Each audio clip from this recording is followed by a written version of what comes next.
Patancheru MLA Gudem Mypal Reddy అన్న కాంగ్రెస్ లకు పోయిన కాన్ నుంచి రాజపూజ్యం కంటే అవమానాలే బాగా అవుతున్నట్టున్నాయి. ఏందో అనుకొని పోతే ఇంకేదో అవుతున్నట్టున్నది. పాత కాంగ్రెస్ నాయకులతోటి మైపాలన్నకు భంగపాటు తప్పుతలేదు.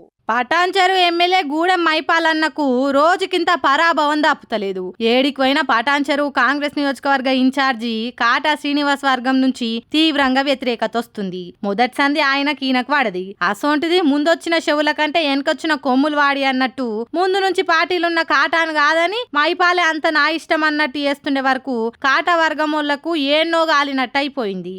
అదిగాక ఎమ్మెల్యే క్యాంప్ ఆఫీస్ లా సీఎం ఫోటో పెట్టుకోకుండా కేసీఆర్ ఫోటోనే ఉంచుకుంటావా అని కాంగ్రెస్ కార్యకర్తలు ఎదురు తిరిగిండ్రు. క్యాంప్ ఆఫీస్ మీద దాడి చేసిండ్రు. రేవంత్ ఫోటోని పెట్టిండ్రు. అటెన్క మళ్ళా రోడ్డు ఎక్కిండ్రు. సేవ్ కాంగ్రెస్ సేవ్ పటాన్చెరు అని నినాదం తోటి రోడ్డు ఎక్కి నిరసన చేసిండ్రు. పార్టీ మారొచ్చిన గూడెం మైపాల్ తన అనుచర వర్గం తోటి అసలు కాంగ్రెస్ నాయకుల మీదనే దాడులు చేస్తుండ్రు. కాంగ్రెస్ నాయకులనే తిట్టిస్తుండు. ఇసొంటోడు పార్టీలు ఏమొద్దు, ఒక పార్టీకి ద్రోహం చేసినోడు కాంగ్రెస్ కు ద్రోహం చేయడని నమ్మకమేంది అని మండిపడుతుండ్రు. ఎంబడే పీసీసోలు పార్టీలకెళ్లి సస్పెండ్ చేయాలని డిమాండ్ చేస్తుండ్రు. మరి గూడెమన్న పార్టీ మారి సంపాదించింది ఏముంది?